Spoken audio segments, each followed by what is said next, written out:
Bueno, ahí la idea era volver a repetir una instancia más con Germán Schier, que es de la Asociación Platense de Inquilines. Bueno, él se recibió también de la Facultad de Ciencias Naturales y Museo como antropólogo, es extensionista. Ya habíamos tenido un encuentro en junio, previo ahí nomás de que se aprobara la nueva ley de alquileres, y con la discusión ya en el contexto de pandemia, de bueno, la situación de los inquilines y bueno, una crisis que claramente iba a dificultar que sucedieran los pagos de los alquileres, eh, como así también el tema de las mudanzas y bueno, una situación que se complejizó más en la pandemia, ¿no? Ahí Germán sabrá decir mejor, pero por lo que estaba leyendo, La Plata es una de las ciudades con los alquileres más altos del país. Eh, el número que vi es de 2018, pero nos ubicaban atrás de Capital y de Rosario. Es una ciudad que recibe a muchos estudiantes y bueno, la realidad es que es una de las problemáticas que nos atañan, ahí, o sea, al margen de las otras problemáticas que ya veníamos teniendo, bueno, en este contexto de pandemia lo que sucedió fue esto, ¿no? De una situación que se complejizó claramente en esa relación entre inquilines en el lugar de les débiles, así que es necesario y en ese sentido me parece que todos festejamos que se aprobara la nueva ley, que se haya extendido el decreto, pero bueno, aún así todavía queda mucho por delante y la realidad es que tener la ley tampoco, termina de resolver del todo, sino que hay que una lucha más por su implementación y bueno, para que las inmobiliarias dejen de sacar tajada bueno, de una situación y que, como reiteraba, se complejizó. Quizás para arrancar, nada, teniendo ya algunos meses ya encima de esa aprobación de la ley de alquileres, preguntarte de cómo se viene implementando y qué problemáticas eh, surgieron en estos meses desde esa aprobación. Bueno, muchas gracias, bienvenidos. Muchísimas gracias por la invitación.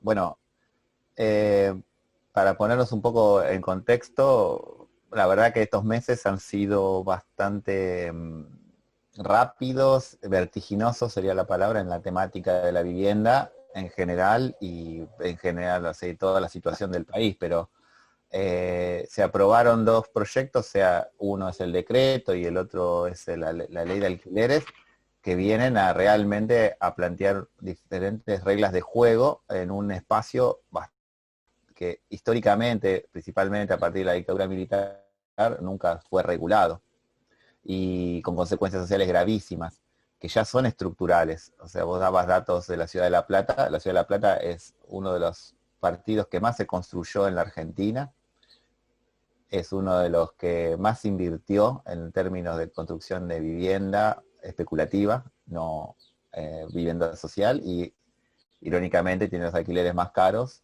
y tiene el mayor crecimiento de asentamientos informales en el país. Tiene más de 250 asentamientos informales creados en los últimos 10 años. Es un montón. Es un montón.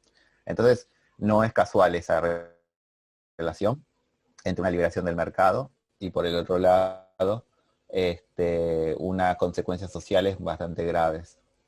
La ley de alquileres aparece en un contexto necesario, importante, pero a la vez extremadamente complejo, principalmente porque sale sumado un decreto con un Estado, por un lado, desarticulado y desarmado por políticas ya conocidas, no las voy a repetir acá, de los últimos 4 años, pero agravado por el hecho de que encima no tiene una experiencia histórica previa de regular el espacio, ¿no? Entonces, o sea, tenemos un Estado desarmado y un Estado inexperto en lo que tiene que ver cómo avanzar sobre la regulación de los mercados.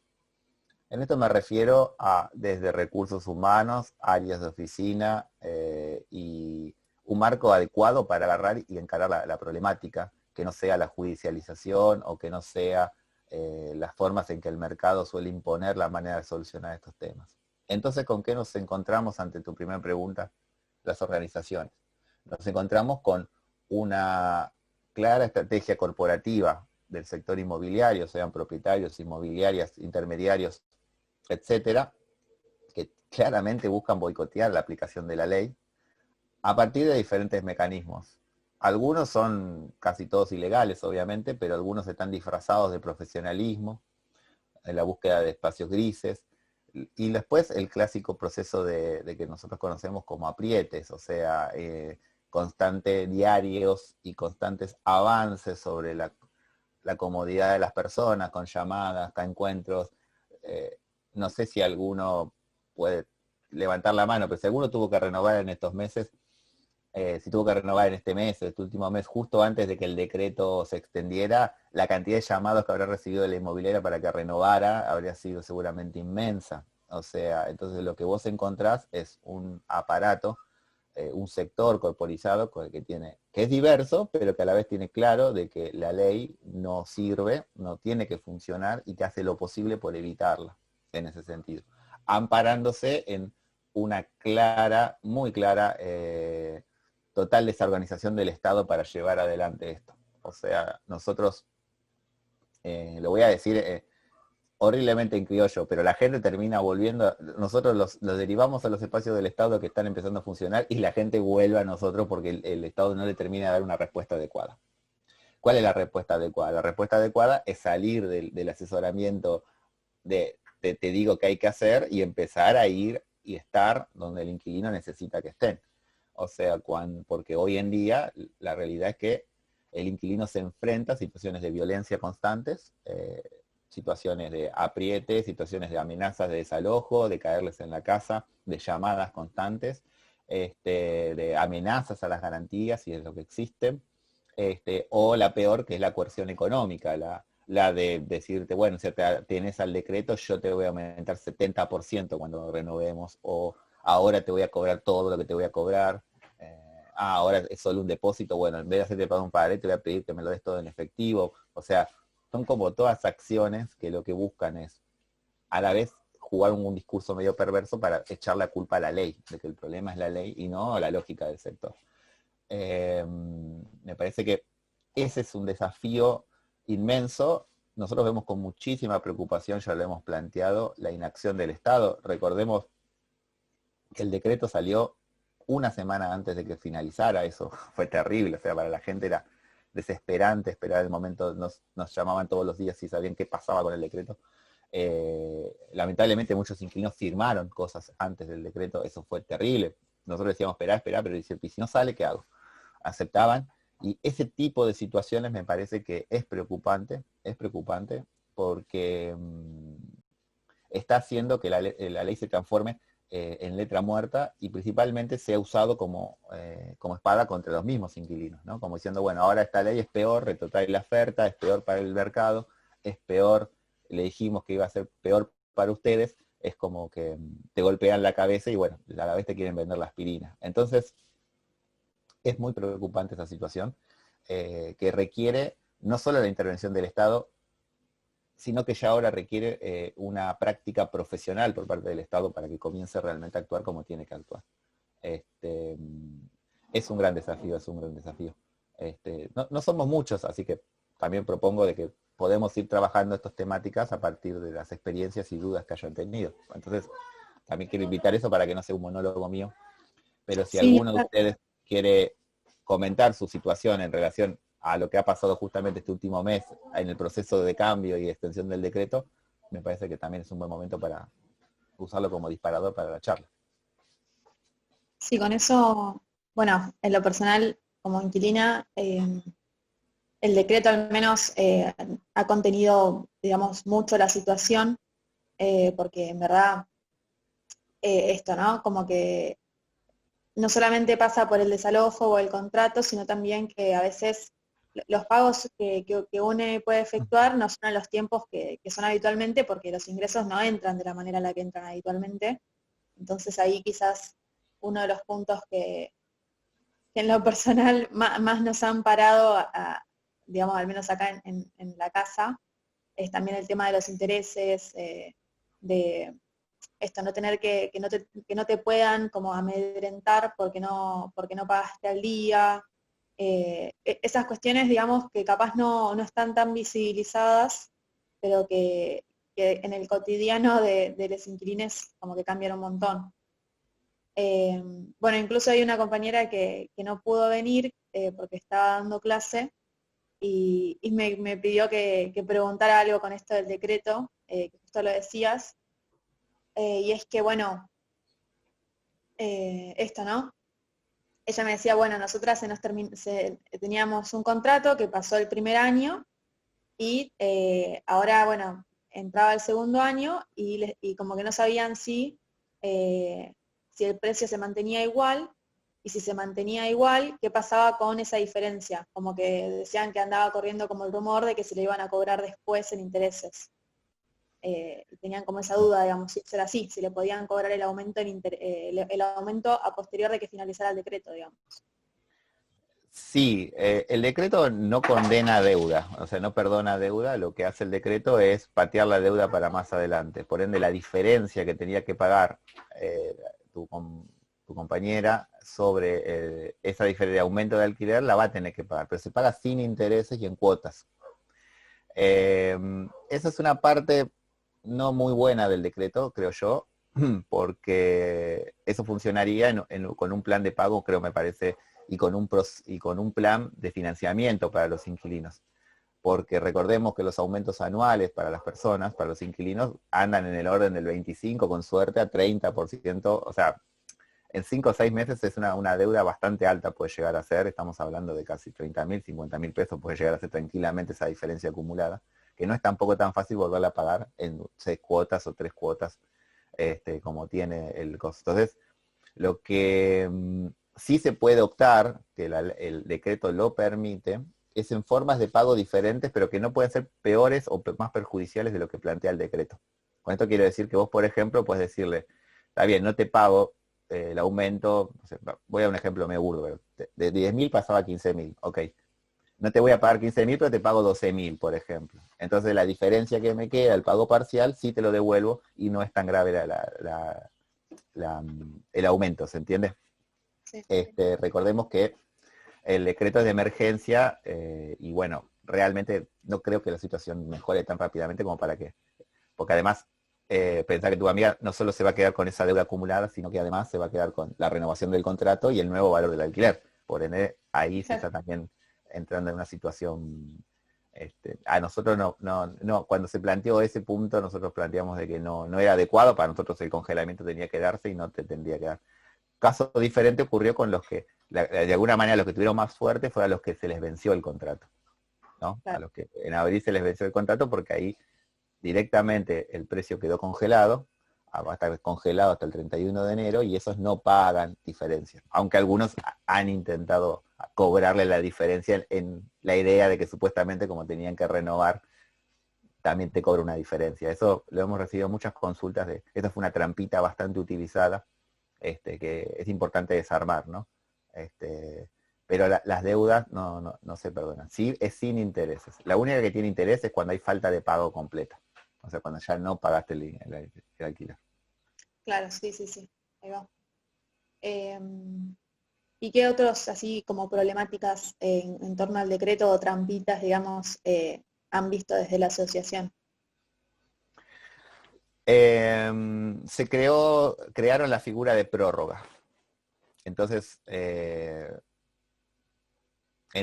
te dicen de que en realidad no te van a hacer un contrato nuevo, sino que te van a hacer una prórroga de 1 año o de 2 años y básicamente lo que están bajo esa idea de prórroga te están metiendo un contrato ilegal, por menos plazo de legal.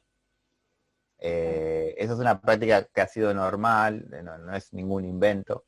Hay personas, no sé si a alguno le ha ocurrido, de que le han hecho renovaciones anuales después de vencido un contrato. Hay gente que ha venido y ha dicho, estoy en la 5ª renovación anual. Eso les permitía a los propietarios ir ajustando los valores año a año, porque cada vez que se renovaba se volvía a establecer un nuevo precio.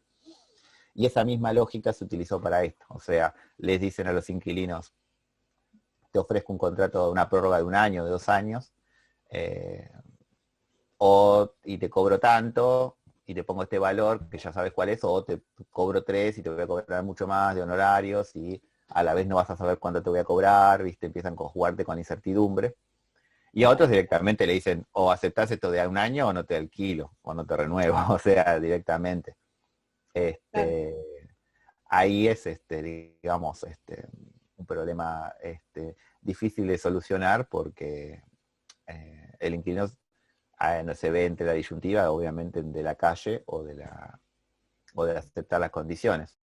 En términos legales yo te podría decir, firmalo por un año, después mandar una carta de documento a los 6 meses diciendo que el contrato no es válido, que vale 3 años y ya está, se acabó, porque eso es lo que pasa cuando vos firmas un contrato. La ley es clara, el contrato es mínimo 3 años, no podés firmar nada por menos. Entonces cualquier cosa que vos firmes por un año, tranquilamente vos podés después reclamar que vale 3 años. Pero al hacer eso te estás poniendo en una relación, imagínate, con el propietario de 3 años donde te vas a estar matando.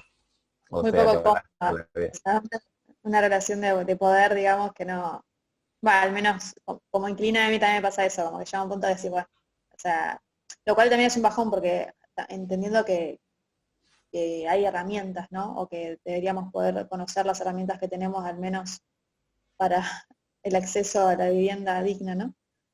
Em, sí, quizás, digo, como aprovechar también, eh, no solamente para hacer preguntas, y digo, de paso también si alguna compañera tenía alguna duda puede tomar la palabra o incluso mandarla por el chat y tomar la palabra.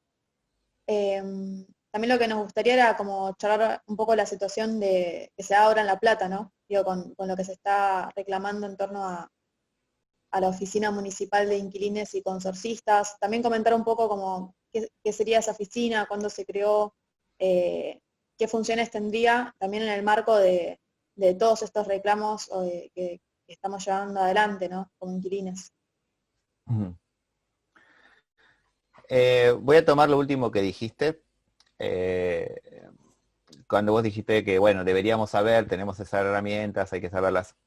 Ahí hay que desarmar una lógica que nos cuesta muchísimo por parte de muchos sectores del Estado, que es una lógica que el mercado ha dominado sobre nosotros, ¿no? O sea, yo escucho muchísimos inquilinos que dicen, che, me firmé esto, fue mi error, tuve que haber sabido, pero bueno, y, y es un error para nosotros, y es que tenemos que ir desarmando, creer que el problema es nuestro. O Claro. sea, el problema no es nuestro, o sea, es como ir al médico y te hace mala praxis y que quejarte por no saber, que tu culpa por no saber medicina. O sea, vos estás pagándole a alguien, a un profesional, es una inmobiliaria, debería hacer todo acorde a la ley y no lo hacen. Lo hacen en forma intencionada, malintencionada, perdón. Entonces, acá es donde entra el rol del Estado. Pero este rol del Estado no tiene que ser con la ingenuidad de decirle a los inquilinos, si sabes esto, ahora estás empoderado. No, no, no alcanza. Somos convencidos de que el inquilino sabe que lo están cagando, perdón, te lo diga en estos términos, lo sabemos todos. Nadie es tan ingenuo para saberlo. Cuando vas a firmar un contrato y entras a la inmobiliaria, te sentás ahí y estás llevando la situación y vos sabés que no la tenés de ganar, por más que no conozcas el fino de la letra. El problema está en que, el grave problema de la intervención del Estado, de la situación del Estado, está en que cuando vos entras ahí sabes que no tenés otra opción. La falta de otra opción es el problema. Y ahí es donde ese es el rol del Estado como garantizador de derechos. Si no, los derechos son entelequias y son cosas que uno recita, y no son así. Los derechos son cuando vos agarrás y decís, si vos no me cumplís esto, yo tengo esta otra opción y sé dónde ir, sé qué hacer y sé quién va a estar acá al lado para ayudarme en este tipo de situaciones. ¿Está bien? Entonces, la aplicación de los derechos, obviamente hay un Estado responsable porque es el que se hace cargo de garantizar ese tipo de cosas, pero también está la organización popular y la organización de los pares, que también ayudamos y tratamos de garantizar y acompañar cuando el derecho no es garantizado por las instituciones del Estado. Pero sí hay una responsabilidad central del Estado. Entonces, en ese sentido, para nosotros, el trabajo del Estado tiene que ser un trabajo local, situado y diverso. Nosotros comenzamos a trabajar la consigna todo es adentro, porque nosotros vemos que la lógica del mercado es extremadamente excluyente. Y no podemos suponer que una política homogénea es la que va a solucionar esto. El Código Civil no, por naturaleza como tal, como instrumento legislativo, no puede ser contemplar la diversidad de todo. Eso lo tiene que contemplar las instancias del Estado ejecutivo, cada uno de su territorialidad y de sus particularidades zonales. Por eso para nosotros es importantísimo la creación de espacios municipales, como la Oficina Municipal de Inquilinos, cuando la planteamos aquella vez, porque tiene que tener una mirada completamente territorial y diversa sobre eso. No es lo mismo alquilar en el centro de La Plata para un estudiante, que cerca de una facultad, que para un productor hortícola en la zona de Abasto, o en la Ruta 36. No es lo mismo para las compañeras trans en las zonas del Mondongo, que están hoy en día siendo violentadas, que tienen limitaciones muy grandes y abusivas en torno a sus formas. No es lo mismo para las mujeres, no es lo mismo para los jubilados, no es lo mismo para un montón de sectores que ya están claramente reconocidos por las organizaciones, porque lo sabemos, lo reconocemos. Y me parece que ese tipo de acompañamiento, ese tipo de identificación te lo tiene que dar los estados municipales, porque son los territorialmente que tienen su responsabilidad, porque son los que están en mayor representación territorial, ¿no? Cercana. No siempre tienen los mejores recursos, eso lo sabemos, pero este tipo de situaciones, de crear estas otras opciones, ¿no? De que una persona sintiéndose vulnerada pueda decir, bueno, no, ok, me estaba haciendo eso, yo sé a dónde comunicarme, sé a dónde ir para encontrar, y ojalá se llegara a una situación donde uno pudiese tranquilamente sancionar ese mecanismo hoy. Ni cerca no existe. Lamentablemente ese tipo de mecanismos todavía falta muchísimo para eso, pero sí por lo menos para que por lo menos puedas asesorarte, acompañar y encontrar un espacio que te acompañe en esto. Porque el problema es ese. Claro. Uno de los principales problemas del inquilino es cómo entra solo y desarticulado. E inclusive nosotros, las compañeras, han visto la cuestión de género muy marcada. El 87% de las consultas que recibimos son de mujeres. Y de ese 87% de mujeres, el 70% convive en familias con sus cónyuges. ¿Eso qué significa? Significa que la mujer se pone a cargo de la casa y es la que encara la problemática del alquiler. El varón no va a pelearse por alquiler. Es muy raro. Sí. No es raro para la lógica machista, pero es como que evita ese tipo de cosas. Y muchas veces las mujeres se acercan a asociaciones. Hay un momento que tenés ganas de decir, quiero escuchar que yo tengo razón, que la lógica que le estoy planteando a la inmobiliaria, con este problema que le estoy diciendo, que me está diciendo, ahí ese es el acompañamiento del Estado. No alcanza con ir a una oficina y que te den un folletito y te insistir. Necesitamos un Estado comprometido que actúe. La oficina se creó con esa idea. Se creó con la idea de recibir a las herramientas gratuitas, fáciles, que entendiesen desde otra lógica que no sea la lógica. Cuando nosotros teníamos un convenio con el municipio y trabajábamos en ese espacio, empezábamos a veces con un problema de calefón y terminábamos porque todo estaba interconectado, sus problemas. ¿Se entiende? O sea, bueno, puedes solamente brindar un asesoramiento extremadamente jurídico a la problemática de vivienda de una persona, porque la vivienda está en el centro de las situaciones sociales y de la reproducción de la vida cotidiana de las personas. ¿Por qué alquilan los estudiantes las casas? ¿Qué buscan? La cercanía a los servicios, a la facultad, al tiempo, si hay que tomar o no colectivo, para las familias, la educación de los chicos, el acceso a la salud, para las personas mayores, el acceso a los servicios. Ese es lo que uno busca. También busca, por eso está muy vinculado al acceso a la ciudad. Entonces, cuando nosotros propusimos la Oficina Municipal de Inquilinos, pensábamos en un espacio articulado a las políticas de derechos sociales que debe garantizar un Estado. ¿Está bien? O sea, romper la lógica meramente de que el problema es un problema de contrato legal, ¿no? Una mirada hiperlegalista de la situación de alquileres.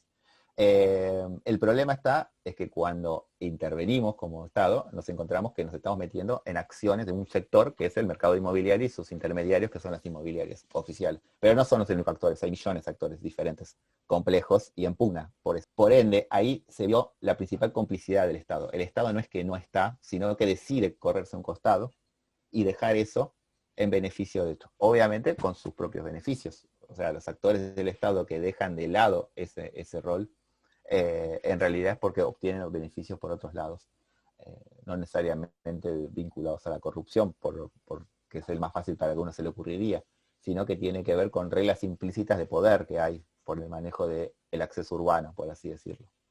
Entonces, nosotros cuando planteamos la oficina, obviamente partió cuando la vendimos tuvimos que de alguna manera decir, no es para ver inmobiliarias, es solamente para los contratos de particulares, por si alguno tiene una duda, ¿viste?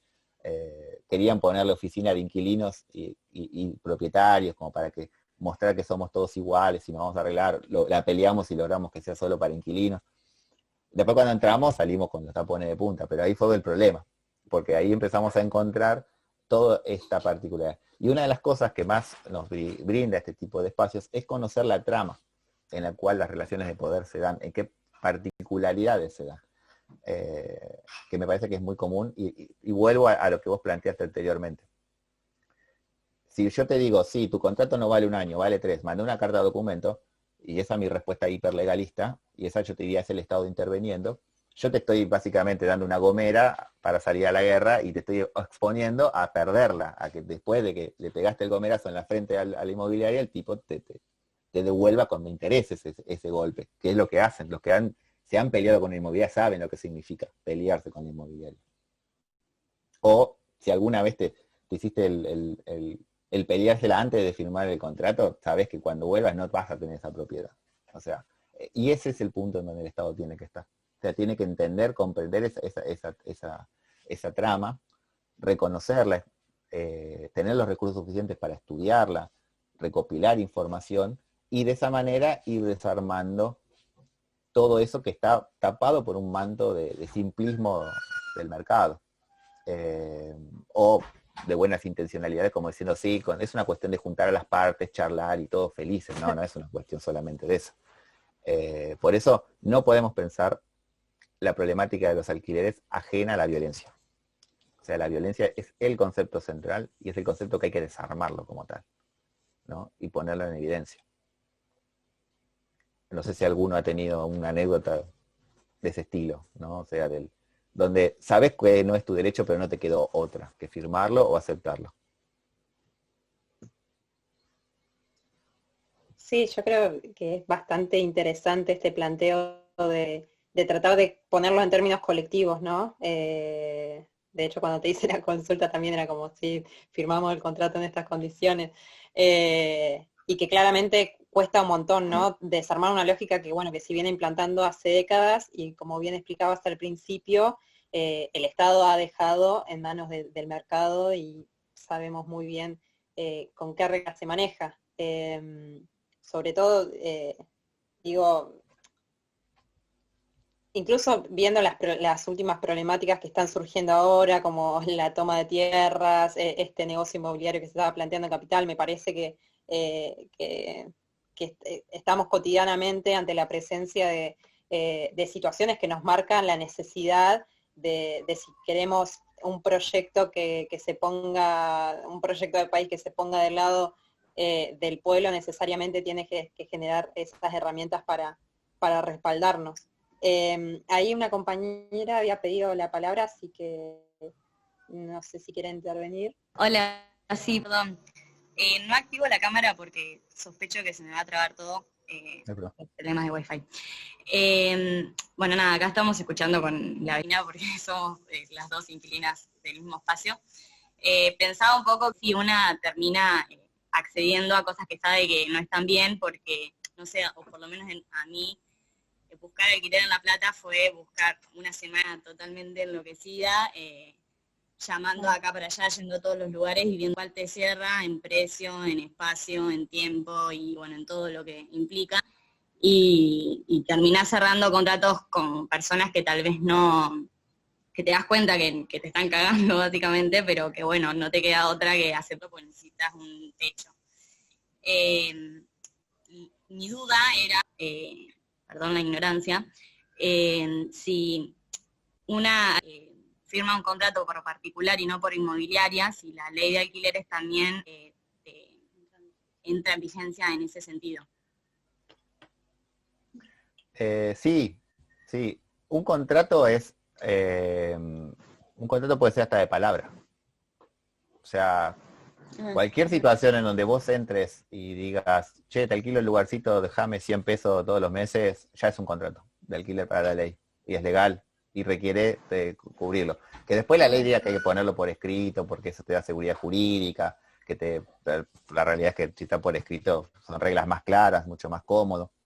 Eso son cuestiones que no niegan, o sea, a esto es lo que voy. Si vos te entras a vamos a un ejemplo, esta persona que alquilás por particular, entras a la propiedad y le pagás todos los meses, te da un recibito de papelito que te da como medio cosa verlo, y vos agarrás y decís, puede venir el tipo un día para el otro y decir que estoy usurpando y me echa, y no, es muy difícil que logre hacer algo así. Lo hacen, no digo que no, a muchos no hacen firmar contratos para tener de alguna manera mayor control sobre la situación del inquilino. Eso ocurre muchísimo en los sectores más vulnerables, los que alquilan en pensiones, los que alquilan en las zonas, en villas, en asentamientos. El alquiler es súper informal y dura muy poco tiempo, muy pocos meses, principalmente aquellos que no tienen garantías de nada. Pero ahí hay un contrato legal y hay posibilidades de intervención del Estado. O sea, eso que quede muy en claro. O sea, vos, cualquier persona que está ahí, cualquier situación que te ocurra, el Estado tiene que intervenir porque hay una relación locativa. Por ende, hay derechos que te tienen que cumplir y obligaciones por la otra parte. Y comprendo que tu duda es bastante común, Hay gente que te preguntan desde si está sellado o no, si está la firma de la dueña o no, si el recibo que me dan es legal o no. Yo te lo digo así como medio de abogado del diablo, sería muy difícil de que el tipo te niegue algo así, que no le estás pagando el alquiler y hacer como si nada. ¿Está bien? O sea, y si es tan turbio, ni loco va a la justicia porque tiene que exponer algo que no quiere exponer, ¿se entiende? O sea, ya ahí, lamentablemente, se maneja en otro ambiente, que no lo exime de obligaciones, pero que sí es complicado porque por las situaciones de violencia que se pueden generar cuando... yo te hablo de las situaciones, no es tu caso de lo que estoy diciendo, pero sí hablo de las situaciones que conozco muy vulnerables de alquiler, ¿no? O sea, de pensiones, por ejemplo. Me refiero, por ejemplo, al caso de las pensiones. Pero sí, tu contrato es totalmente legal. Ahí va. Y para ahí una segunda pregunta. En el contrato, en el mismo contrato de palabra, digamos, se establece que acá la luz es compartida y entonces se da entre todos los inquilines.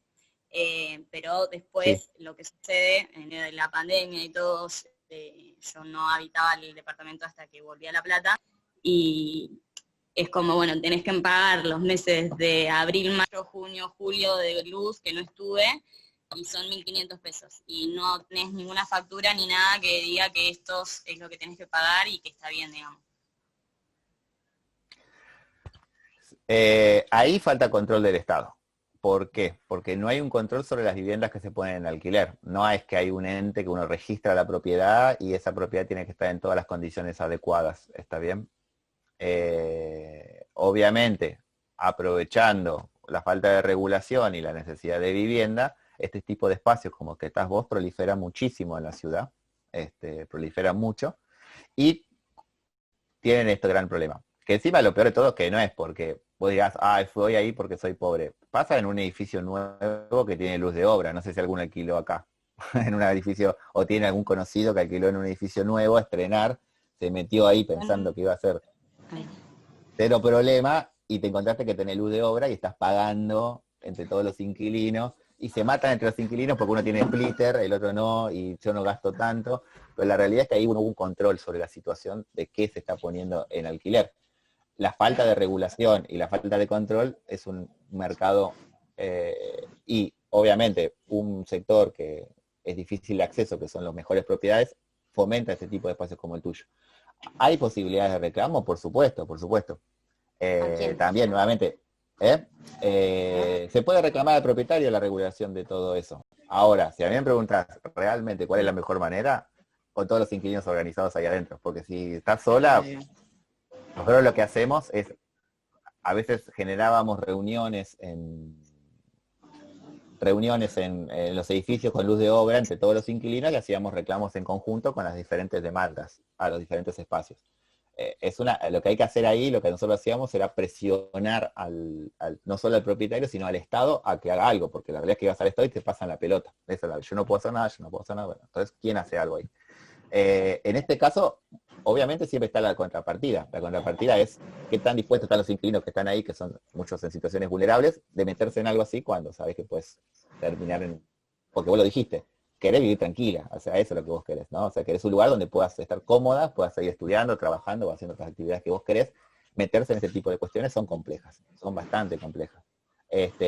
Reclamos, si es un solo propietario, se puede hacer un reclamo al propietario directamente, con la amenaza de, a ver, te voy a contar un caso que vos sí, en una pensión, si fue un lío bárbaro.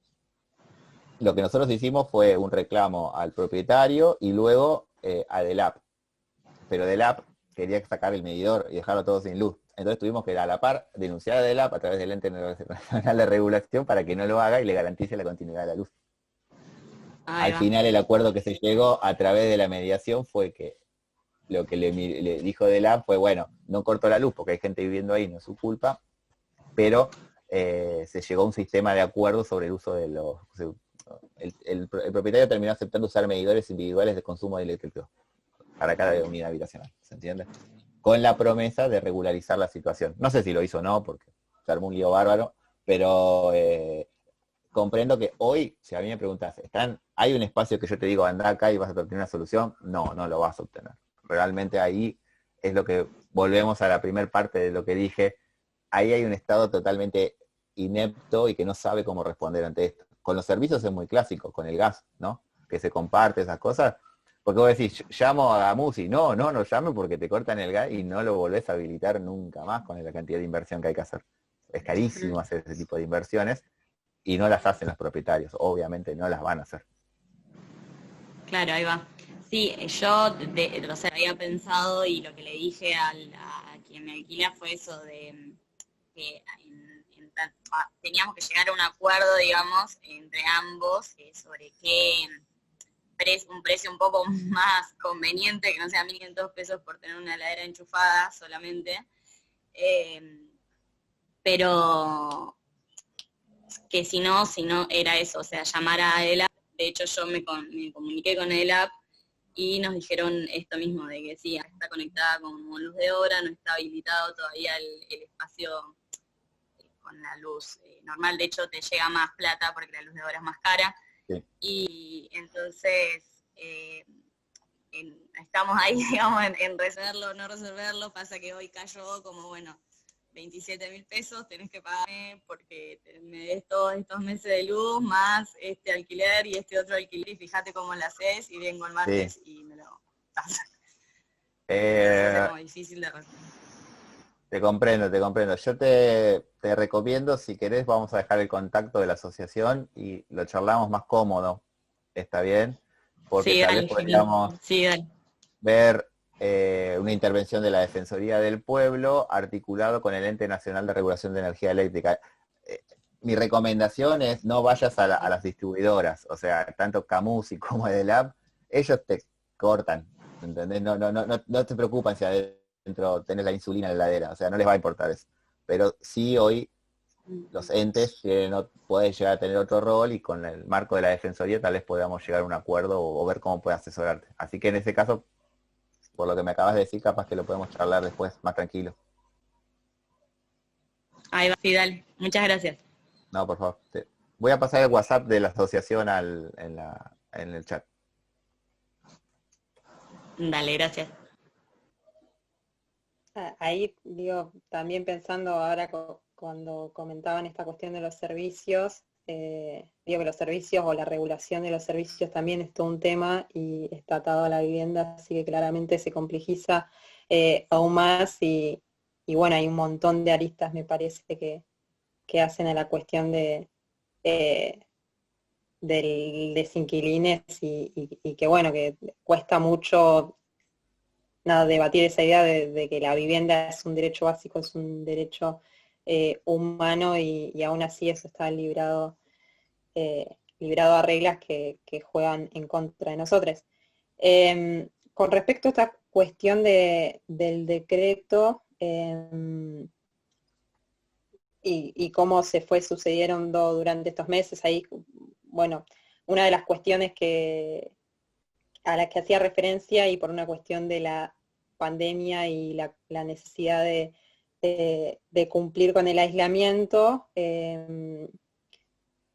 se llamaba a esto, al cobro mediante cuenta bancaria, ¿no? Y que también se ha visto que eso no fue algo que se cumplió por todas las inmobiliarias, incluso por propietarios particulares. ¿Esas situaciones las han denunciado o cómo se fueron, o sea, cómo se fueron dando, cómo se fue regulando? Más como... El tema de la bancarización, del pago, siempre fue un tema también eterno, que ya había pasado. El primer problema ocurrió en el 2018, cuando el gobierno de Cambiemos permitió deducir de ganancias, 2017, el cobro de alquiler si era tu única vivienda, ¿viste? Pero te pedía que el dueño te dé factura, olvídate, o sea, millones de inquilinos, obviamente otro nivel de recursos, pero muchos inquilinos podían haber deducido ganancias pasando su alquiler y no lo pudieron hacer por la falta de facturación. En ese mismo marco, muchísima gente a la par nos llamaba con el problema de la transferencia bancaria, principalmente muchos padres y familiares del interior de la provincia, con los hijos, hijas, que estaban acá en la ciudad de La Plata, que te decían, tengo que transferirle a mi hijo que tiene que ir 5 o 6 veces al cajero, uno de su casa, tranquilamente con el home banking podía hacer la transferencia. Entonces, ese problema ya lo habíamos trabajado con la FIP, y la FIP nos miraba como diciendo, bueno, que hagan la denuncia de los inquilinos. Dijimos, si estás loco, o sea, denuncia a la FIP ante el dueño, o sea, nunca más. El marco de la pandemia nos sirvió, y el decreto nos sirvió como una gran excusa. Empezamos a hacerle todo el mundo, así a todo el mundo. No, decirle que tenés COVID, que vengan a tu casa, que si vas para allá estás enferma. Así COVID, tenés COVID, no podés, o no podés tener COVID, decirle. Y empezamos, la frase era, o me lo das, o bueno, me quedo con la plata y cuando se levante la pandemia te pago. Entonces ahí empezaron a alargarlo, costó y empezaron a alargarlo. Ahora, yo no sé por qué el gobierno, en esta extensión del decreto, extendió todo el decreto menos la parte del CBU. Entonces, aún así, vos podés seguir pidiendo el CBU, porque es obligatorio, ¿se entiende? O sea, se puede pedir el CBU. Pero, no haber hecho eso les dio como una avanzada a los sectores inmobiliarios y además el hecho de que ya sus actividades están abiertas, nuevamente a volver a avanzar. Nosotros seguimos con la estrategia de tener COVID. Te dura un mes, 15 días, te le agarró un familiar, estás encerrado, mandar carta o mail diciendo porque la realidad es que ellos, y lo digo esto pasa mucho con las personas, lo llama muy preocupada la gente de los adultos mayores. Un adulto mayor es peligroso que salga a la calle, no es chiste. O sea, tener que ir al cajero 2 o 3 veces para sacar el dinero. Ir con el dinero, pues ya es una inseguridad para la persona, que se la roben. Y segundo, estar en presencia en esas situaciones no tiene mucho sentido cuando básicamente el problema es porque la gente no quiere declarar los ingresos que tiene. Pero vuelvo a repetir, ahí nuevamente es una falta total de eficiencia del Estado en ese tipo de cosas. Total. Hay que ver ahora con la nueva ley de alquileres que obliga a registrar los contratos en la FIP, cuál va a ser el rol de la FIP para gestionar este tipo de cosas. No hemos tenido muchas comunicaciones nuevamente con la FIP en torno a esta temática, pero es un tema bastante complicado. Por eso tenemos que aducir y salir con estas ideas raras para lograr que las personas se puedan quedar en la casa, puedan mantenerse. Y además te quieren cobrar los intereses de la cuenta de la transferencia bancaria, desde que van hasta el 5 o 10% han llegado a cobrar. Esto clavado y esto no pueden hacerte nada. Si vos te dicen, sí, te lo doy, pero te cobro el 2%, vos decís, ¿verdad? Sí, dámelo. Y después, bueno, no le pones ese 2%, le pones exactamente lo que dice el contrato. Siempre. Se van a quejar, van a patalear, pero el contrato es tanto el precio, vos transferís el precio. ¿Te quedás con el recibito de la transferencia? Listo. Ya tenés recibo de pago alquiler. Eso que decía Sol del banco, que hablábamos recién de CBU, yo no sabía que el decreto incluía el CBU y a su vez me quedo pensando qué pasa ahora que no lo incluye, porque digo, en esta prórroga, al menos yo venía haciendo transferencias e incluso me pasaba esto, ¿no? Digo, yo también usaba el comprobante que me daban en papel antes del ASPO para dárselo a mi papá, que lo declaraba, esto que decís de las ganancias, supongo que será. Bueno, cuando empieza el aislamiento, mando un mail diciendo, bueno, ya te transferí, me pasas un comprobante. Y la respuesta fue que el municipio ya les había habilitado para abrir, así que si quería comprobante, que vaya a pagar el alquiler a la inmobiliaria. Yo nunca fui, claramente, pero porque de hecho también de transferirle, y en realidad nada de me pasa en el CBU del dinero inmobiliaria. Pero bueno, nada, a lo que voy es la cotidianidad que tienen estas cosas y cómo se naturalizan también, ¿no? Eso me parece le crees que vos legalmente estás pagando, así que no te pueden negar. No te pueden denunciar de nada, porque vos legalmente estás pagando. No, sí, en realidad, porque, viste, cuando uno quiere comprobante, más allá que tenés el comprobante de la transferencia, el papel que me daban, por lo menos. Pero a mí la duda que me entraba, con todo esto que íbamos hablando de los servicios y del alquiler,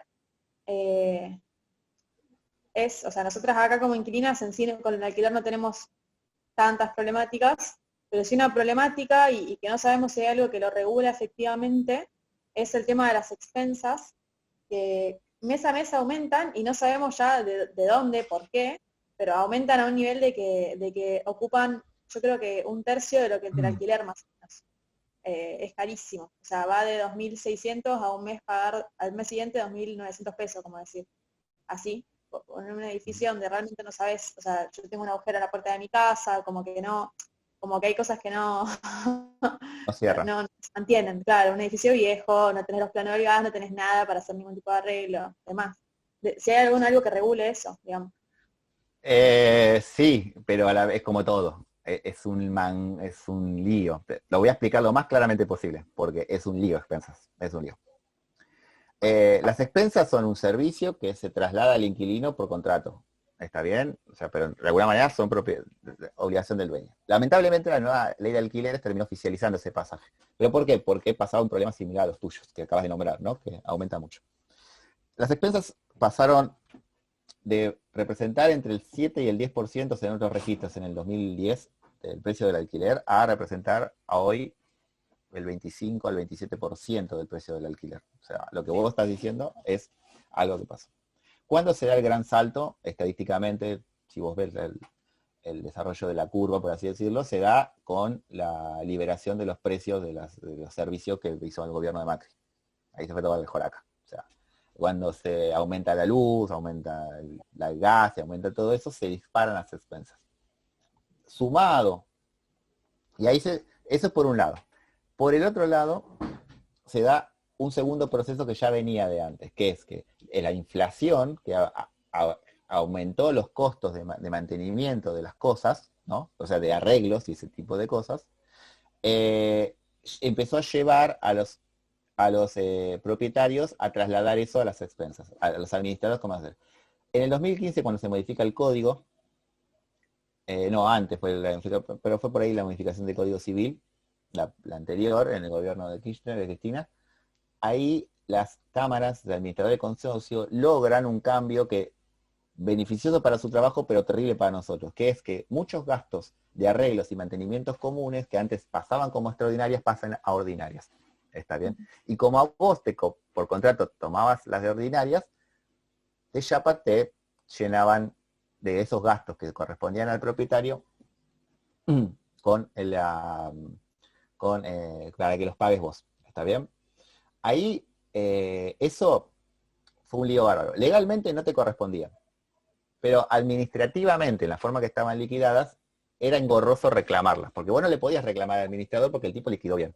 Entonces tenías que ver cada detalle y reclamárselo al dueño para que te lo descuente del alquiler, lo cual es todo un lío. ¿Está bien? Obviamente no era fácil, faltó control, y el segundo problema que asoma es la falta de detalle que te hacen los administradores. Eso se corrige con la nueva ley. La nueva ley hoy establece claramente que a vos solo te corresponden las expensas de uso cotidiano, de gastos de uso. ¿Está bien? Todo lo que es mejora, arreglo, por más que estén ordinarias, no te corresponde. Al ser más clara, es más fácil el reclamo. ¿Está bien? Eso en términos legales. Pero se suma el segundo problema que debes tener. ¿Quién controla al administrador de que te liquide bien las cosas que te está liquidando? Ahí está el problema, el segundo problema. O sea, ese es el gran vacío legal que existe a nivel provincial acá en Argentina, que es porque la ley que controla los consorcios es una ley que solo reconoce la figura del propietario. O sea que si vos tenés un problema con el administrador, tenés que reclamar a través del propietario. Vos no sos de interés para el edificio, para el administrador. El administrador responde al propietario. Inclusive hoy un ejemplo. Si vos no pagás las expensas, la administración va a juicio contra el propietario, no contra vos. Al administrador no le importa si le alquiló la casa o no. Es un problema entre vos y el propietario, ¿se entiende? Ahora, ¿se intentó cambiar eso? Sí, se intentó. ¿Por qué? La realidad es que esa ley, que es del año 47 de Perón, es una ley que pensaba que los propietarios vivían en el edificio. Hoy sabemos que los propietarios no viven en los edificios, sino que hay edificios que son extremadamente todos de inquilinos, por ejemplo. Todos de inquilinos. Entonces, se ha planteado proyectos de ley, inclusive hay una ley provincial que salió y que permitía que Defensa del Consumidor tomara casos como el que vos estás planteando, por falta de, por ejemplo, de detalle de las expensas, etcétera, etcétera, pero nunca hubo aplicación por parte del gobierno. de ese proyecto, ¿está bien? No estoy hablando de Vidal, esto fue en la época de Scioli, pero obviamente Vidal tampoco lo tomó. Entonces, ahí fallan muchas cosas, no la ley en particular con las expensas. Y lo que falla también es la publicidad engañosa. Porque vos seguro que alquilaste y que te dijeron, no, son 700, 800 despensas más o menos. Las expensas son ítems variables, son gastos. Por ende, marcos de gastos y de situaciones aumentan. Y sumado a la falta de control, ¿qué acciones proponemos nosotros? Primero, pedir el detalle. El detalle de las expensas es una obligación. Exigirlas, y luego discernir claramente en cuáles son de uso y cuáles son de arreglo. Que es bastante fina la línea a veces, es bastante fina la línea. Nuestra lógica es la siguiente. Si no lo rompiste vos, no te hagas cargo. Y la segunda lógica es, tiene que ser un gasto que todos los meses se repite. ¿Se entiende? Y que tiene que ver con el uso de la cosa. Ahí, en ese sentido, si conseguís el detalle, nos los mandás y te decimos cómo hacer el reclamo. Es engorroso y también nuevamente complicado. Yo creo que a esta altura todos se están dando cuenta de que hablo como si dice física cuántica, porque es una maraña el problema de los alquileres.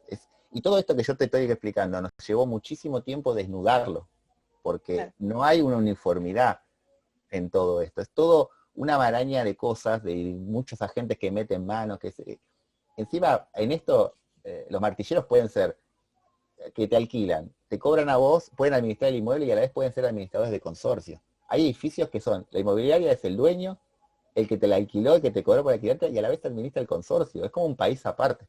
Entonces, ¿cómo reclamas en esos casos? ¿Cómo haces el reclamo? Es un lío. Es un lío. Y ese tipo de situaciones, la ley lo contempla, pero no hay nadie que se quiera hacer cargo. No hay nadie que se quiera hacer cargo, porque no saben cómo hacerlo. Realmente, literalmente no lo saben cómo hacer. Y eso, vuelvo a repetir, no es casual.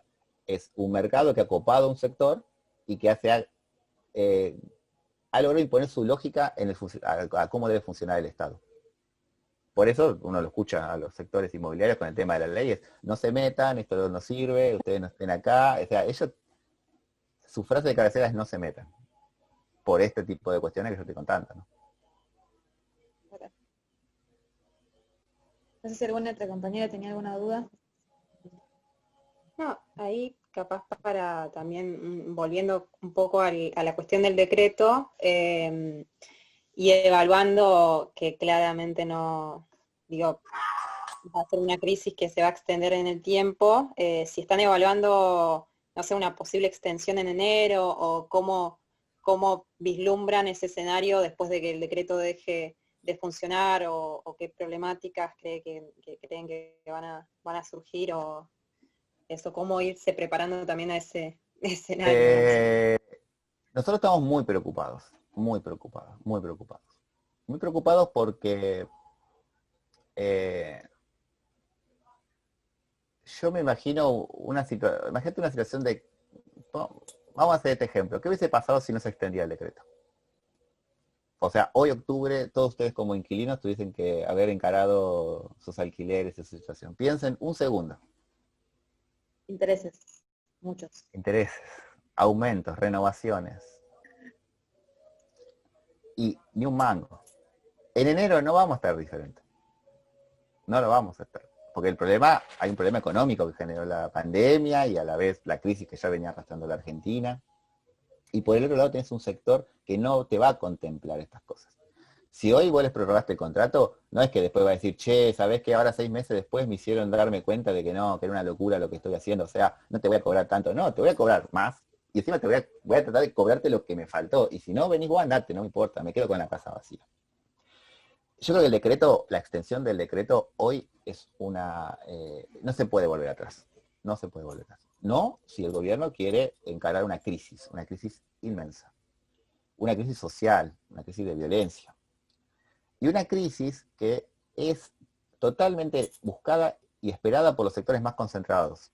Porque no estamos pensando en el pequeño propietario. O sea, el pequeño propietario te va a decir esta lógica muy simple. Va a decir, mira, yo invertí en dólares, hoy mi propiedad vale 40% menos de lo que valía, el alquiler no me rinde, no me sirve, no alquilo más, la verdad que me lo vendieron como un negocio y no funciona. ¿Qué hago? Vendo mi propiedad barata. ¿Eso qué significa? Que los miles de especuladores, compradores de vivienda van a salir a comprar viviendas baratas. Lo mismo que te la vendieron antes en dólares. Te van a salir a recomprar la vivienda. Entonces va a generar un proceso como pasó en España, donde grandes grupos, en este caso en España fueron los bancos, se quedaron con grandes cantidades de propiedades. ¿Está bien? Y la consecuencia social es miles de sectores de personas empujadas hacia la marginalidad. Los que podemos nos metemos donde estamos, pero cuando vos te metiste en ese lugar más barato, expulsaste a alguien que estaba peor que vos hacia la calle. Y es así, es una cascada. Entonces, esa estructura solamente puede ser superada si para el momento que se levanta el decreto, vos tenés opciones reales para miles de inquilinos, de que cuando venga el tipo y te diga, te voy a aumentar 100%, bueno, ¿sabes qué? Me meto en un plan de vivienda, me voy al loteo, o se entiende, o sea, encuentro otra opción. O me voy a alquilar con cosas, otra alternativa. Si esas condiciones no están dadas, naturalmente el mercado no va a solucionar el problema y va a lograr darle una solución pacífica a esto.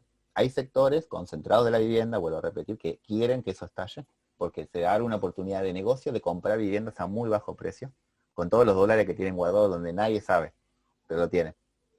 Porque tienen una capacidad de ociosa de agarrar y decir, dejo mis departamentos y todo mi dinero y todos mis bienes dolarizados guardados hasta el momento adecuado, y busco el momento adecuado para salir a comprar un montón de cosas. Esto ya pasó en el 2001, o sea, no es una estrategia rara, digamos lo que voy. Es lógica y es conocida por cualquier economista. Y lo sabe.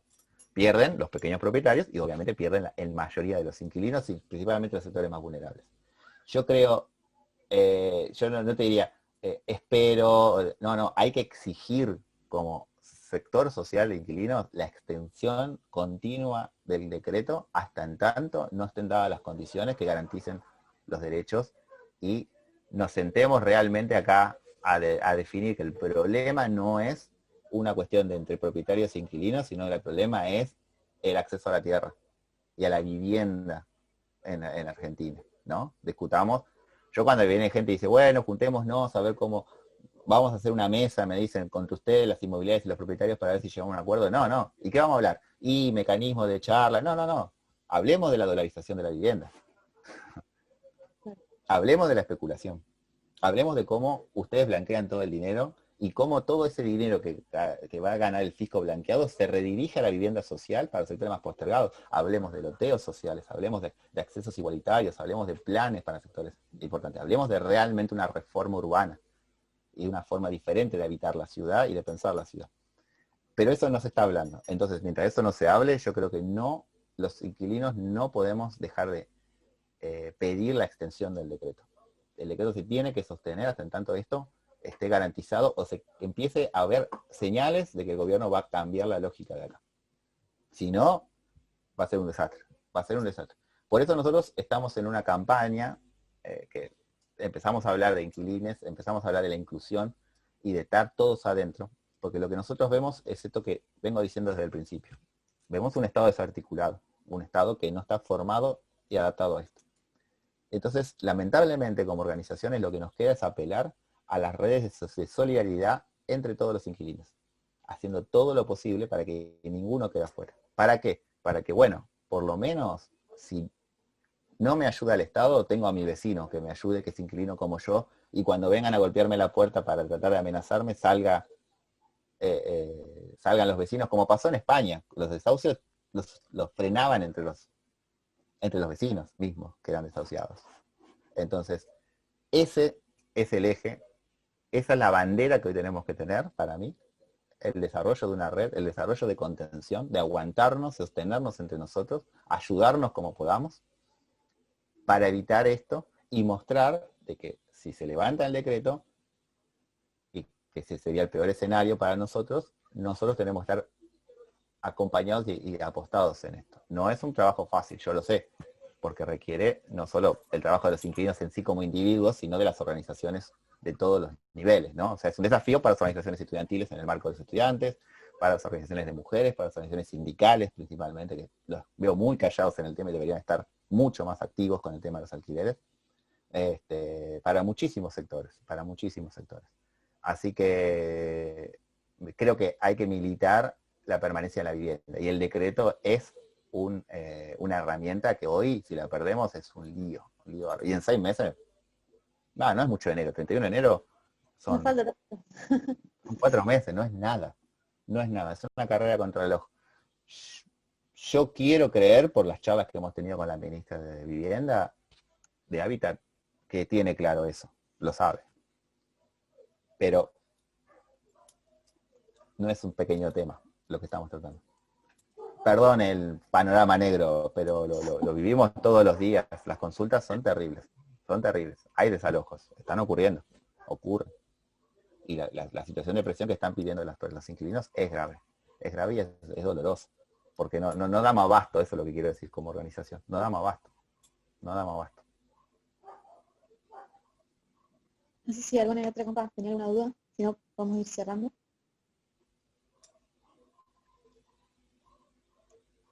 Yo me quedé igual pensando un montón de cosas. Pero porque... No, sí, o sea, la verdad es que es preocupante, es muy preocupante. E incluso me quedé pensando muchas cosas ante la pregunta de, bueno, ¿qué pasaría si no existiera el decreto, no? Y bueno, respondí ahí, en nuestro caso, interés, pero ese es, imagino que es un escenario, pero los más complicados deben ser los desalojos, abusos concretamente. En ese sentido, me parece que lo que está bueno es, en principio, colectivizar la problemática. O sea, también como en estos espacios me parece que estas cosas son las que evidenciamos que nos pasan a todos, a la mayoría de los inquilines, lamentablemente.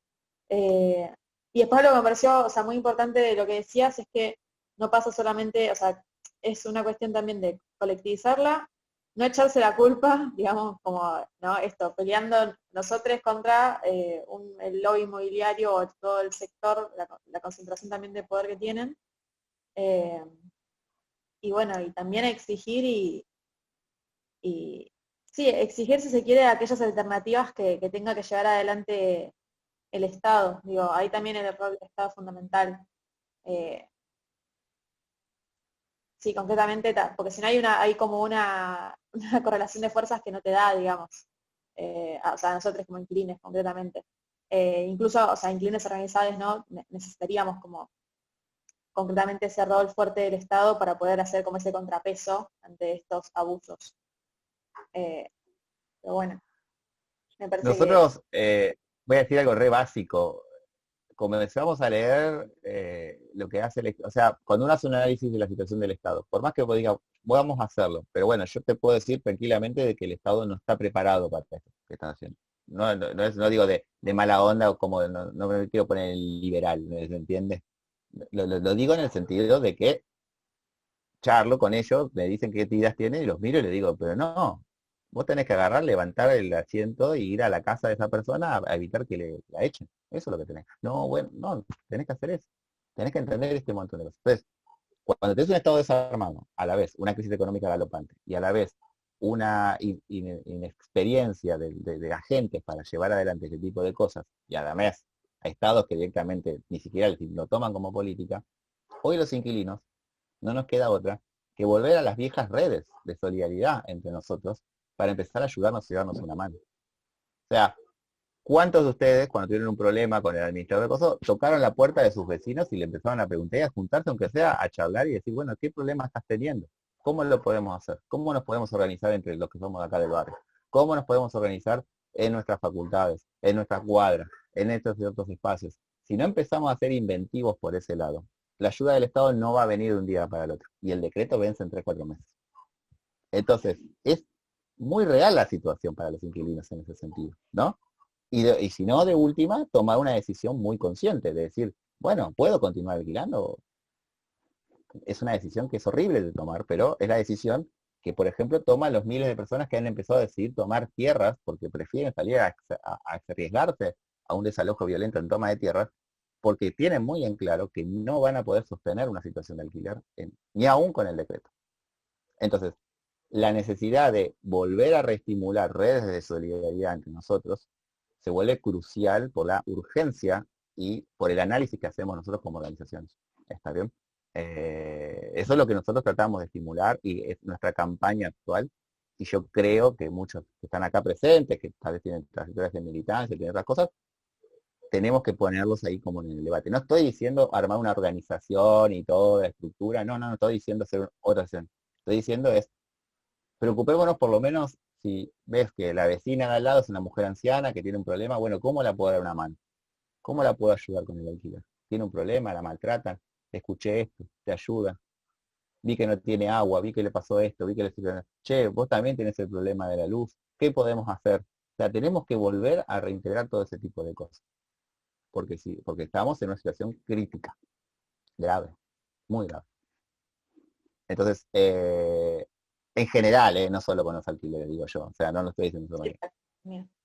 Requiere ese tipo de pensamiento, creo, hoy más que nunca, y que existe, no es nada para inventar, ¿no? Es algo que históricamente los sectores populares y la lucha del pueblo nos ha demostrado que es el camino, está bien, y que tenemos que aprender de ese lado, principalmente los que tienen mayor experiencia en resistencia y este tipo de organizaciones, ¿no?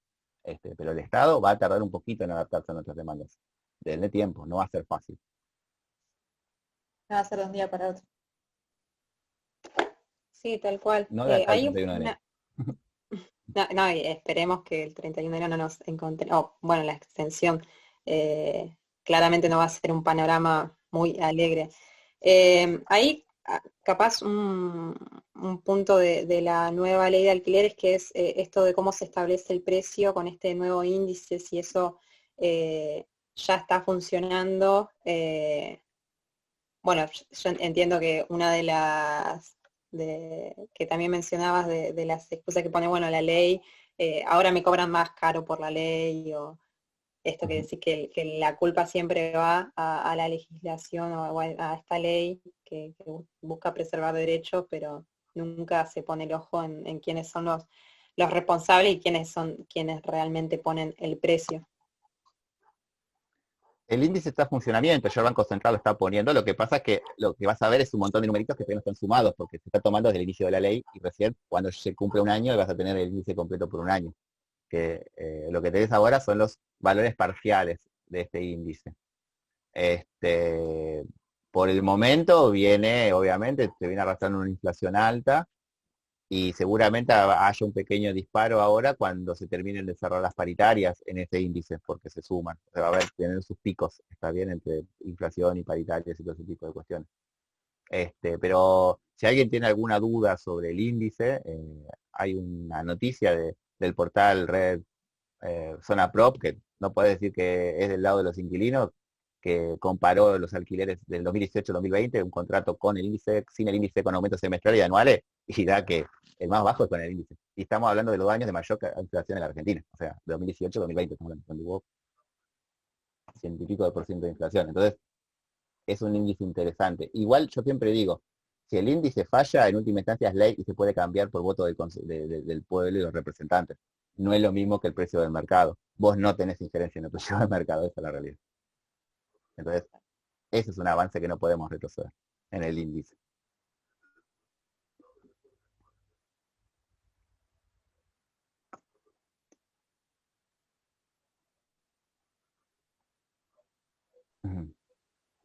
Bueno, no sé si alguien quiere aportar algo más. Si no, bueno, vamos cerrando. Y bueno, claramente agradecerte nada, que hayas participado de estas instancias. Incluso estando en la primera, esa que hicimos en junio, como que complementa mucho de esos planteos. Me parece que nunca dejan de surgir aristas para complejizar la situación y que creo yo, quizás personalmente creo que nuestros compañeros también, un poco motoriza a pensar acciones o ver de qué forma, incluso difundimos esta cuestión, la ley o el decreto, los puntos que bueno, que a veces quedan en eso, en el título, la extensión del decreto, pero no conocemos en fino de qué se trata, así que me parece que es una instancia valiosa en ese sentido, en poder ver punto por punto, en poder consultar y sobre todo en esto, en tratar de irnos con la cabeza en pensar de qué forma somos más creativos y creativas para nada, abordar esta situación que nos atraviesa de lleno. La cuestión de la vivienda es eso, y me parece sobre todo, y particularmente de esta organización, sabiendo, ahí lo que decía Lu, bueno, quizás a algunos nos implique deuda o tener que pagar intereses, pero en concreto a muchos argentinos y argentinas le está en situación, no hay que quedarse quietos, y que claramente la historia lo demuestra, siempre la organización es lo que termina conquistando derechos, lo que termina poniendo un alto a nada, estos ataques de estos sectores que históricamente han intentado atropellarnos. Sí, si alguno quedó con alguna consulta más puntual, el WhatsApp que pasé es la forma más directa. A la larga siempre terminan en el WhatsApp preguntando porque siempre terminamos llamándonos, las consignas son complejas. No tengan problema de comunicarse por ahí, o si no saben que tenemos las redes sociales para comunicarse con nosotros.